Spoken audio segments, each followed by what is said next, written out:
So I've got a bit of a coolant issue on the old Boxster, and these can lose coolant in one of several ways. They can lose it from a crack in the tank, they can lose it from the water pump thermostat. Already changed those, no guarantee that's obviously not the issue. They can lose it from bad radiators, and they can lose it from the coolant pipes.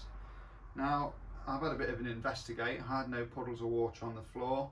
It's clearly evaporating through steam rather than just dropping out. When the car is just sat, it doesn't lose any, it only loses water when it's under pressure. So it's not just draining out. Also, the water pump has already gone. I've replaced that. It sounded like suddenly it had a broken supercharger or something, whining and grinding. Had that kind of noise. That's been replaced, so I think that's fine. So I thought I'll jack it up and investigate the front pipes. Show you what I saw.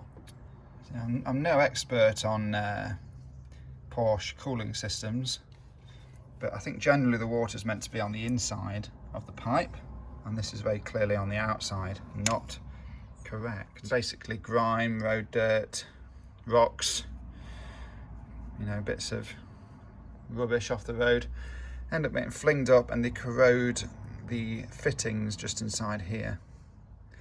When the corrosion gets past the O-ring, it starts to leak, and then we have this sort of situation. So what I did was I went to Porsche yesterday, and I found this was actually the cheapest place to get this stuff from. I'll show you on the receipt. This is what I paid as of 2023 from Porsche, and obviously when you buy stuff from Porsche you get a nice Porsche receipt as well, which looks good in the file. So I've got two new aluminium distributor pipes, crossover pipes. Got those over there. I've got the four, oh, there's a bottle of wine, that shouldn't be in there. I'll save that for later. There is two more of those things. And I've got two of these little connector pipes as well, which is what you need. I'll post a list of the parts. Some people recommend replacing these plastic pipes here, but they're 200 quid for the pair, over that, and it does massively increase the cost of the job. So I'm going to take mine off and inspect them. If they look okay, I'll leave them alone. Some people also recommend replacing some bolts. When I asked Porsche, the parts department were like, we don't know why you'd need to, we never replace any, so I'm going to do that either. So this is my list for phase one. I'm going to jack up and remove the wheels up. I've already done number one, easy. Remove the wheel arch liners. You don't have to remove the rear part, you just need to remove the front part to get access to the hoses, and then remove all the under trays. Not very exciting, I won't video that.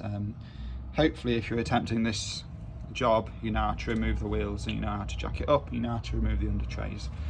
Once I get to that stage, I'll make a decision on, am I going to try and feed the pipes out by just lowering the subframe slightly, which some people do, or am I going to completely remove the subframe? That is quite mucky, so it's just tempting just to drop the whole subframe. I don't think it's that hard, with the proviso of, when's the last time you removed your coffin arm? Mine was earlier in the year, so this bolt should come out fairly easy. I did also grease the shaft, something I recommend you doing if you are removing your coffin arms. If your coffin arms haven't been off in a long time, do not attempt to remove this, you'll get in a mess. That's be my suggestion. So let's start by removing all the under trays, removing this, drain the coolant, and then I'll make a decision from that point what looks like the best course of action. I've got the under tray out. Really is supposed to remove all of them. I can see why, because it seems like they link in from the back forward, but you can kind of remove some bolts from the one further back and then kind of fangle it out. Just got to watch out for that plastic tang. Also labelled all my screws. It's nice. You see, it was a pretty easy job. You can see from my face just how excited I am about it right now. Really excited to be doing this. Right, just try and keep my hand out the camera. So I'm underneath and the under tray is off. And my excitement is largely due to what some of these bolts look like. I would rather not remove that if I could get away with it. I don't know if that actually needs to be removed to drop the subframe. I don't think it does. I think this can stay attached to the subframe. Just if it's removed from here, then this will stay on there. I'd really like to take this off and treat it, this support, or maybe even replace it. The good news, these pipes look in good condition, so I should be able to clean inside here, and that should be enough. These pipes are good. And then all else I guess I've got to do is remove all the bolts. So I guess I've got one here which goes in the arm, a couple back here maybe, they seem to be attached to the car, a couple back there, same on the other side, and I think there's a few in the middle that's attached to the steering rack. Or is that attached to the... They might attach to the bracket which holds the pipes. Yeah, they attach, I think, to the bracket that holds them. They attach to the steering rack. There for the steering rack. There must be some more somewhere. Where's the ones that hold the pipes? There's a bracket somewhere that holds the pipes.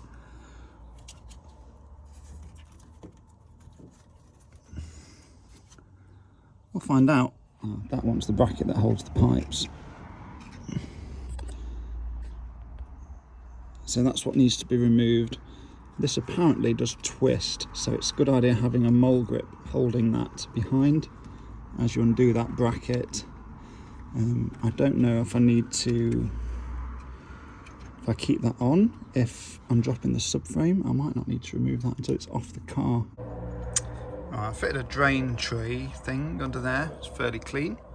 Yeah, pretty damn clean actually. Oh, speck of something. Let's get rid of that. I'm going to start, because I want to save on that coolant if I can. I'm going to start by unplugging this one, I think. Let's see if a guy can get it off. She's going. Just got, I guess, break the seal a little bit and do a bit of screwdrivering. There she goes. So I can catch 90% of it, that'll be good. Oh, not a huge amount so far. I thought that was going to put water literally everywhere. Okay, let's tuck that puppy up there and try on this other one, I guess. I guess once you've done one, it becomes less exciting. This one's a bit more awkward to get to though. Definitely unclipped. So I don't mind if I bugger up these pipes, because this is what I'm changing anyway. Don't want to bugger up the plastic too much. If I do that, then I might have to change on those as well. This one's a bit stiffer. Come on, you little devil. Just need to again crack that seal. Oh, just jam the screwdriver into the body of the car. Fine.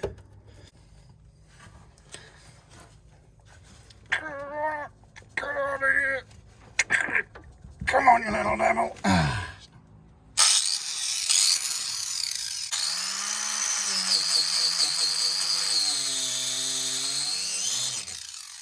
What in tarnation is this thing made of? It's the toughest thing known to man. You just get out of there!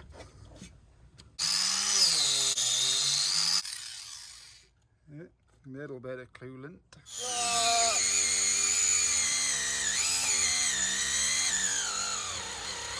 Oh, it's spraying all over me. There we go, get out of there. Oh, a little bit more from you as well. Okay, that's interesting, wasn't expecting that. Talk amongst yourselves. Look how pink it is. Very nice.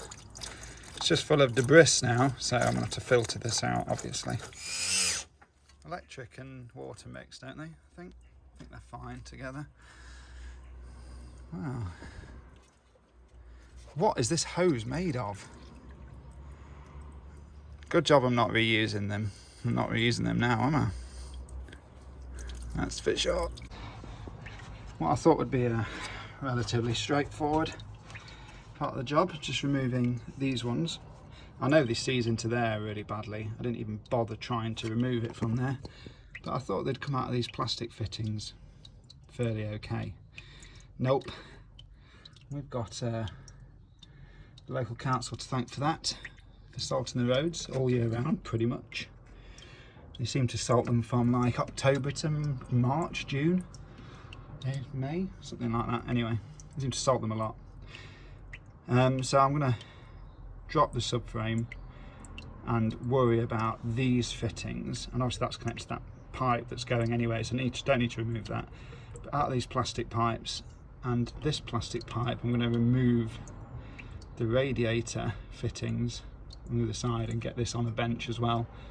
Again, I might need to just replace these. They're only little connector things. And long pipes I really would like to save because they are kind of spendy. So if I could save those, I'd be fairly pleased. So far, so good. Managed to get all the coolant pipes off. Look at this on in. Right, I've got the rear coolant pipes off and they fought a little bit. I think it was just sort of them mechanically pushing against each other. They weren't stuck. The front ones, one of them's come out and the other one I've had to cut. Obviously I'm going to remove it from there. I'm going to leave that for today because my back's hurting and I need a shower because I stink of coolant and my skin is burning. And then I'll have another go tomorrow, drop the subframe and on we go. Just remembering to filter the coolant.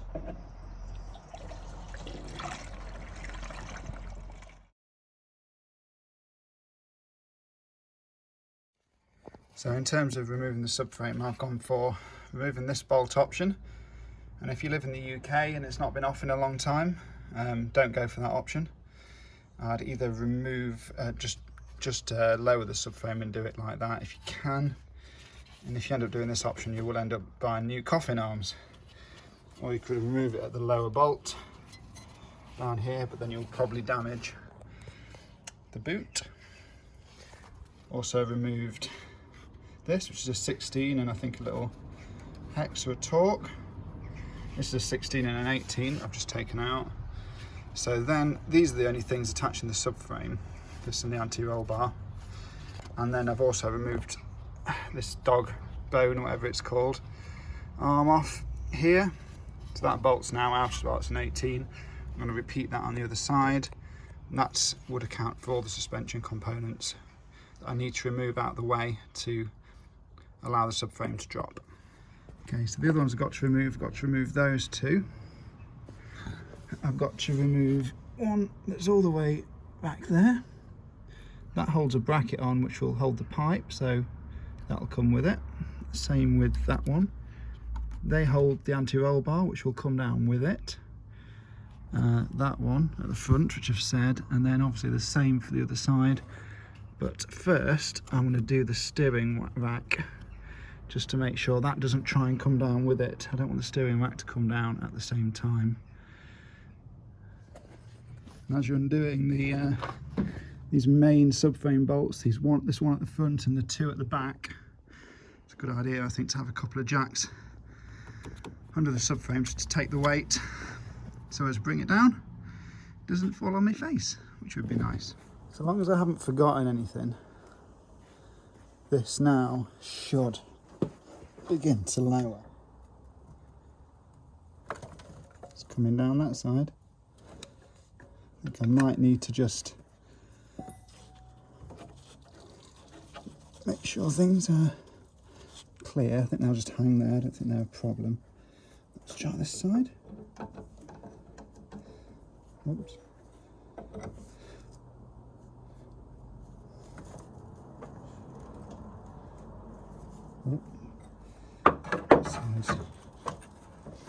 Right then, so it's getting a bit stuck on something.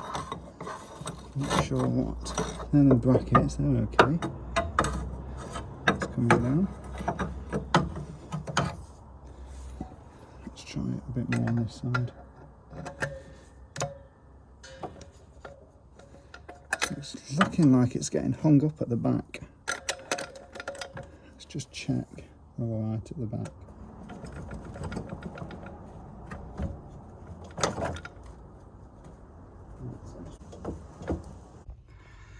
Right, to be honest, I'm looking at this partially part of the way down. I'm getting a little bit worried about the steering rack and how that's coming with it. So I think that will probably do for clearance, and I can undo the brackets for these pipes underneath. And there's one here, there's like two 10mm bolts each side, and that will allow the pipes just to come out, and then hopefully I can deal with that stuck end. I can deal with the other stuck end, at least on these pipes. Allow me to do those things without potentially damaging the steering rack, which I really do not want to do. It's all still kind of tight, so I remove those hose clamps, and then I could pull out that side on its own. I'll do the same for that side. Remove those hose clamps, pull out this side, and then we should be golden. Matt, the subframe is sort of down. So my aim for today really is to get all these hoses out of the long plastic pipes, reinstall that with the new pipes, and put all the subframe back. That would be nice. I managed to get one out so far, and wow, it was really stuck. It's going to take a hell of a lot of cleaning. I might have to check that I've not damaged it in some way. The hose and the fitting actually didn't come out together, so that shows you how mangled all that was. But nevertheless, I'll also maybe take this end out if it's easy to grease it as some sort of preventative rust measure, and then reassemble all the subframe, bring all that back up. I also want to do some treatment. I think that's a good idea on things like around here, the thing that holds the radiator in. I think could do with a bit of rust treatment and a general clean out of all of this. Okay, so this is the fitting that I've pulled out of that hose that attaches to the hoses that sit about here in the car. I don't know about there, maybe. And the plastic one's the rear hoses. It's not in bad condition, so what I'm going to do is I'm going to apply some grease, clean up any of the rust and apply some grease, and then refit those and reuse them because there's nothing wrong with them. If rust had got the O-ring, then I think they would need replacing. So just if you're doing yours, that's what you need to look out for. Perhaps overkill, and maybe I should just buy some more. I'm sure that's what people say, but I'm going to apply a little bit of K-rust to wherever there's a little bit of corrosion, and then re-grease and refit. When you finally get the front end out of this, it's going to be a complete mess, so give it a jolly good clean and a wipe out. You'll need lots of attention. Make sure it's not damaged, and then if it's okay, you can reuse it. It's also a good idea whilst you're here just to obviously wash out these plastic pipes, because they'll be full of rust from removing them hose ends. So yeah, give them a good wash. Right, I've managed to get the other side out, but it's just been a fight. And I found the easiest way, I think, well, fingers crossed, is you remove as much of the hose as possible, and that allows you to leave on the inside of the tube, the metal on the inside of the fitting, which does help in getting it off. So that would be my advice if you're trying to do this and yours are just stuck. For some reason the top ones came out easy, bottom ones are just a fight. Don't know why. Right, that technique definitely works a lot better than just trying to pull on it or slowly leave around. And I've not, it looks like it's bad here, but I've not marred up the inside of it or cracked it, so I think it will be okay. If it leaks, I'll have to just cross that bridge when I come to it, and I'll have to just touch this paint where I've damaged it as well. Okay, so these are obviously labelled left and right, so make sure you try and put them on the correct way around, otherwise it won't fit. and installation is the reverse. So you just kind of got to feed it through front to back, and then now I'm going to bolt it down at the front and clip it in here, and that's going to be my first stage, I think. Whoops, knocked the camera.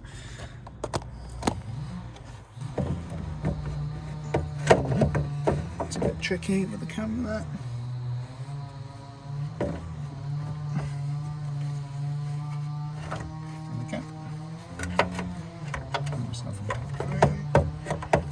It's getting somewhere close.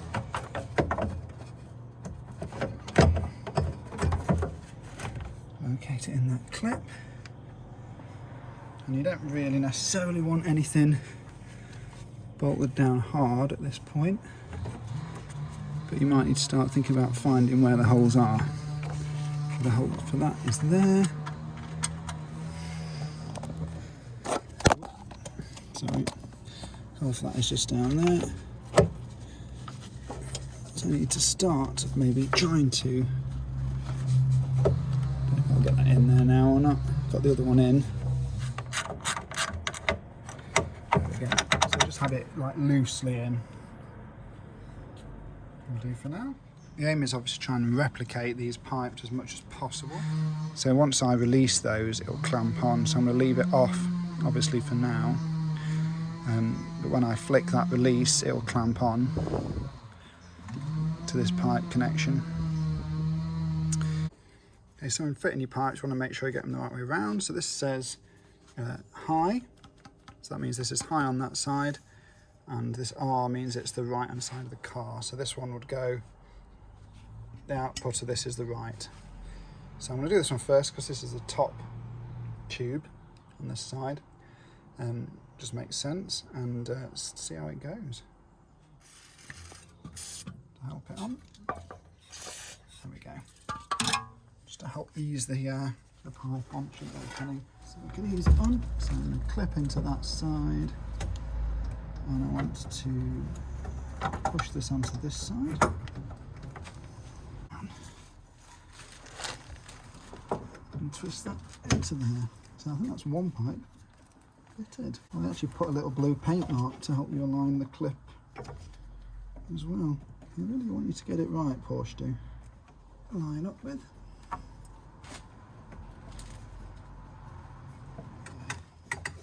She's finding a way out.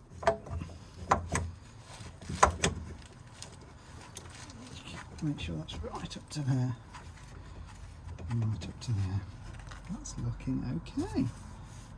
Just hope that, yeah, that should be okay. That should be okay. I think with that, it's time to start to raise this subframe and guide it all in. Make sure it all fits. We are getting somewhere. Start to raise up the subframe. Oh, I don't know why that's sat on that. Don't zip like that. There we go. It's going to be a case of going back and forth quite a few times, I think. We are currently sitting quite low on this side. Going back and forth. And just making sure everything's still clearing.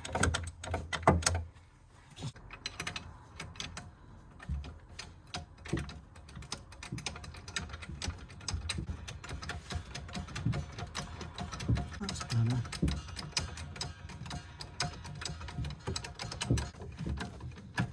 It's getting somewhere more closer now. I think I might be going too far actually.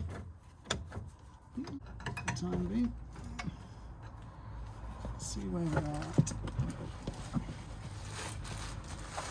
Yeah, it's just a case of finessing it, I think, until it gets somewhere close. Okay, that is in the right place. I'm happy with that. So the subframe is up, and I've just sort of jiggled it around till it about fits. These bolts aren't in yet, and obviously the pipe's not attached. And these bolts here, and I've just lined everything up. And before I started torquing it down, I want everything to line up. The bolts are in on this, but it's not like fully tightened down yet. I've gone on the internet to find the torque specs. So the subframe, the big M14 bolts are 160 Newton meters. The smaller M10 bolts, the ones that are right at the front, the shorter ones, they're apparently 100 Newton meters. So basically just tighten those up until it almost snaps the bolt. Steering rack 70 Newton meters. Again, I've put them in, but I've not tightened them in yet. Coffin arms to the frames, 135 to 162. So again, just flip in tight. And tuning fork to the frame is 120 apparently Newton meters. From what I can find on the internet and what I remember from doing a few bits before, they sound about right. The other thing is the adjustment for your suspension on this car, or the angle and everything, caster and all that, is done by partially by up here. And also on the subframe itself, there is adjustment to where you place the subframe. So try and line up as best you can the shiny bit where the bolt was covering, and you should be pretty close to finding roughly where the frame was meant to be. Right, the subframe is back on. It's a bit of a battle. I'm going to treat these, but a little bit of a battle. It kept wanting to go further back. I couldn't get it to be forward enough to be able to get the tuning fork bolts in, but I finally got it there. It's finally pretty close to where it was, which is what I want. So hopefully I'm just going to torque them down properly, but they're all in and they're all nipped up, and then onto the pipes and these front pipes, and filling it full of water, and then testing, see if it works.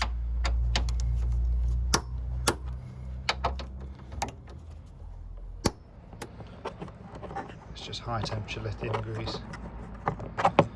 High temperature lithium grease up to the O-ring.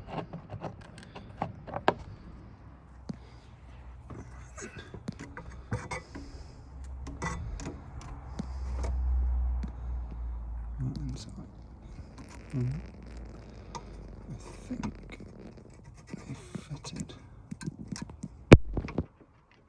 and then that goes around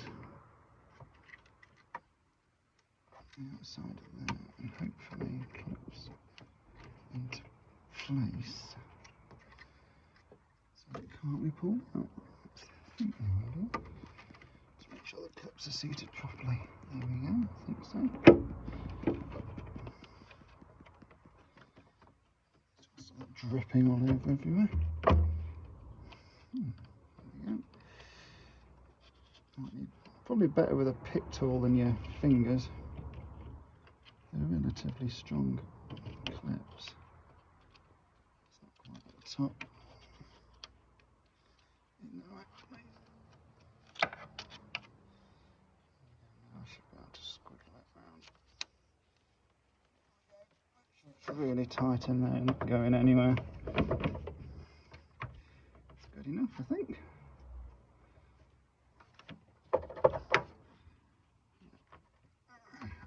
There we go, that's not going anywhere. Obviously repeat for the other side. This is the right side supply, which I think means it goes from that one to this bottom connector. So the plastic line to this bottom connector on here. Again, I'm going to grease these fittings and clip it in. Hopefully it will just clip in correctly, and we'll be able to fit the other ones. So make sure these clips are correctly located. If they're like that, it should just push fit into there. Clipped in, it sits flush once it has. Same with that one, that just clipped in, and give it a good tug and wiggle around. And this is the beauty of these clips, is when you put them back together, I think they're pretty quick. It's all lining up, ish.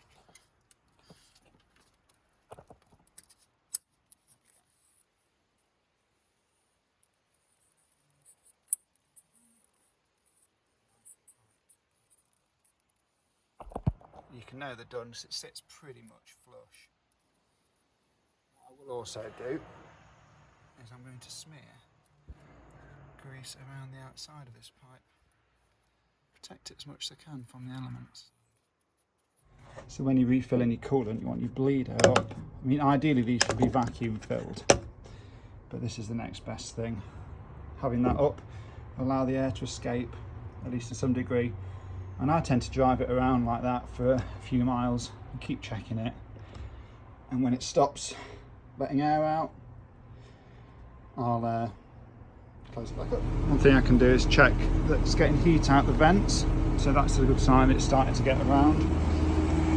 And just feel for any heat in these pipes. I can feel there's water in there, and they're ever so slightly warm, but not hot yet. But obviously the engine isn't hot. If the fans start running at full blast, you've probably got an airlock, so just watch out for that. I've got not much temperature so far. Obviously it's not going to fill very well with it being raked up at an angle. It really needs to probably be the other way up, and so this is just to get it started really, and just to check for leaks before putting the under tray on. I will need to bleed it again, but I've got most of the coolant back in it. See the odd air bubble coming through. Also, as you're bleeding, it's a good idea just to give it a little bit of revs, just to encourage the water pump.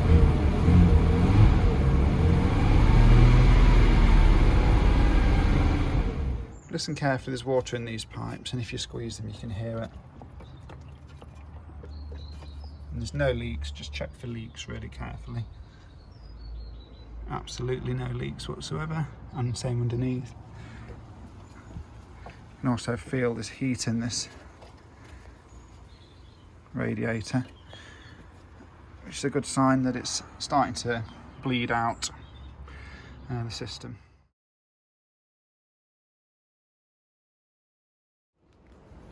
As you can see, the car's all back together and working fine now. I've probably saved myself about £1,000 over going to a dealership or a specialist. So if you've got the luxury of time, you've got some tools, I really recommend having a go yourself. If I've managed it, then I think anyone can manage it really. I'm not a professional mechanic, anything like that, as you can probably tell. Yeah, great job, all done, saved myself a lot of money. Hopefully it'll save you some money too. Please like and subscribe. Thanks for watching.